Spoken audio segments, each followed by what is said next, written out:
Greetings, friends and fellow pilgrims. A couple of people have recently commented to me that they felt that my Camino Inglés series was unfinished.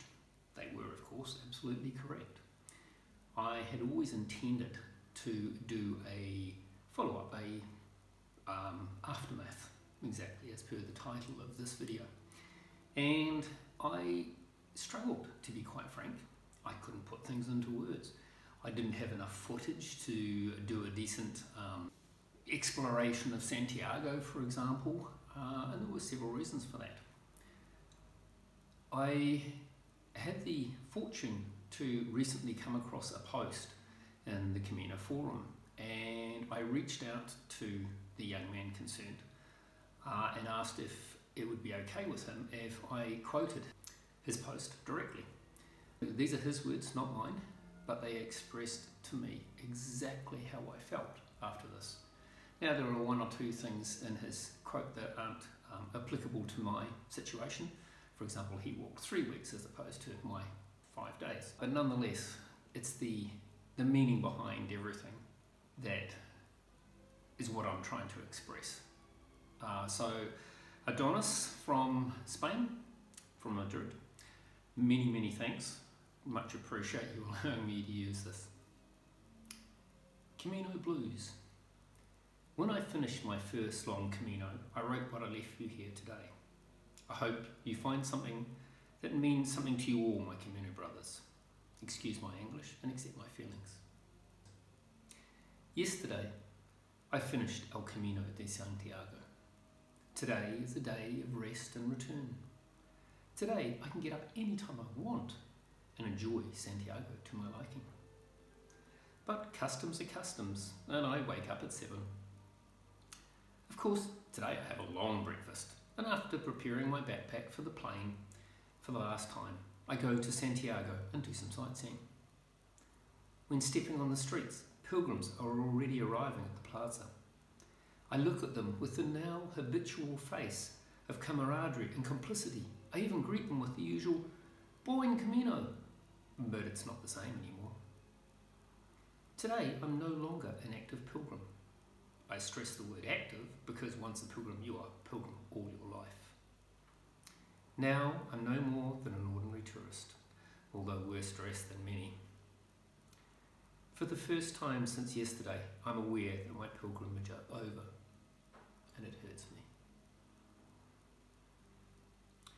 It has been just over 3 intense and wonderful weeks, absolutely different from what I'm used to, demanding, hard, and at the same time revitalising and full.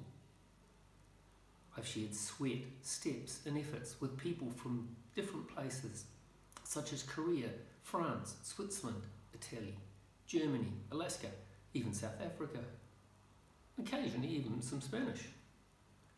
I've learned that if your task for the day is to walk 20 or 30 kilometres, you walk them, and that's all. I've discovered how good a bit of York ham and some walnuts taste in the shade of a tree when you're tired.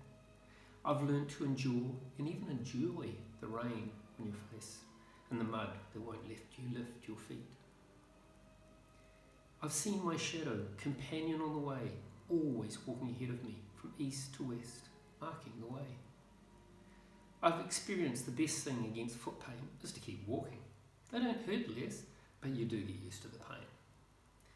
I've suffered the agony of the steep slopes, knowing that sooner or later I will reach the top and then everything will be easier.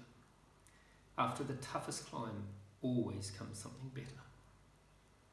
I've known the joy of seeing the end of a long stage already just a stone's throw away, and knowing the rest you deserve is near. I've learned that if you know how to search, there's always a yellow arrow that shows you the right path. I've felt anger and even fear walking on the verge of roads packed with vehicles, and pure delight walking lonely lanes through the forest. I've been relieved to see the tip of a church tower appearing among the fields, indicating that the destination is near. I've changed the face to pure happiness to find the person I love the most, my wife, in the most unexpected moment and the most unexpected place. I've felt what it is to be alone and enjoy solitude, and I felt what it is to be alone and be homesick and missing my family. I've seen that as important as reaching the goal is to enjoy the way to it. The goal's nothing without the path that leads you to it, and the path is meaningless if you're not clear about the goal. I've discovered you should not try to find out what your reason is for following the path, because there's never a single reason for following it. Pilgrims don't need to talk about their reasons for making the way. They just follow it because they know deep inside they have to. Why? Sometimes even you yourself do not know why. But if the Camino calls you, you will eventually discover the reason while walking. The road has been there for many centuries, and if it calls you, the best thing to do is to go and start by putting one foot forward, and then the other, and the other, again and again. You will surely discover that the path has something to offer you. The path is always there, only you are missing. Now, as you can tell, that really meant something to me. As I've already said, it really put into words so much that I've been struggling to express to people about how I felt about my Camino. I personally feel that for me it's incomplete. Adonis had 3 weeks to walk, some have longer. There are many different Caminos, and logically there are varying lengths and therefore duration. I've been searching for some idea as to what to do next, and I think even before I'd finished the Anglaise, I had decided to go and do another walk. I had hoped to do that towards the end of this year. I do love the spring and the autumn, and so for me going September, October would have been perfect. I cannot take that time off. We do have 2X coming up in middle of July, which is really not a good time to be walking in Spain. In some areas they're hitting 40 degrees or even more, and the idea of walking in that heat is quite something. Plus which, I don't like the idea of just doing part of a Camino. I'm always going to wonder what came before it, and I like to finish things. So I searched for a bit, and I found that the most logical thing to do was to walk the Camino Primitivo. Now, as its very name suggests, it was actually the very first Camino.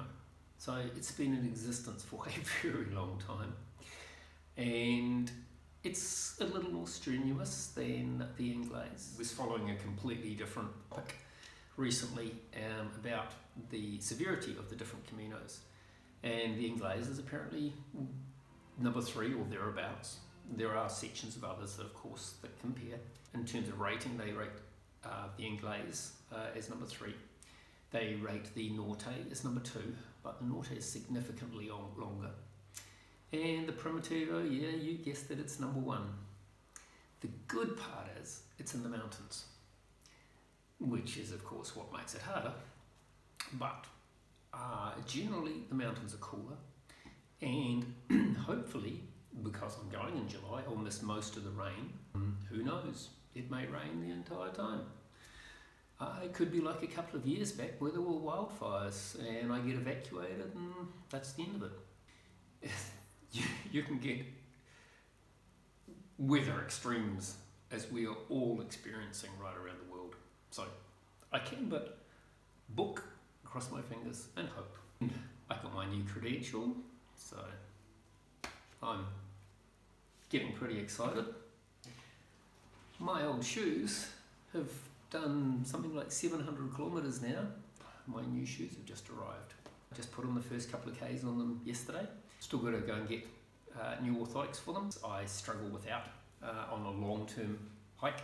I'm booked flights, the first couple of nights accommodation, and to say I'm excited is an understatement. I guess for me, that's the perfect wrap for the Camino Anglaise. The idea that I'm going to get to go on another one. I'm looking forward to it. I will post, but I'm afraid you're going to have to wait a few weeks for that one. My next video is probably going to be a training video because I've been trying to put that out or put it together for about, shortly after I got back from my last Camino, because a couple of people have asked me for it.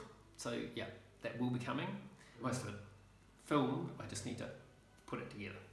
So yeah, look forward to seeing you in the next video. Thanks everybody.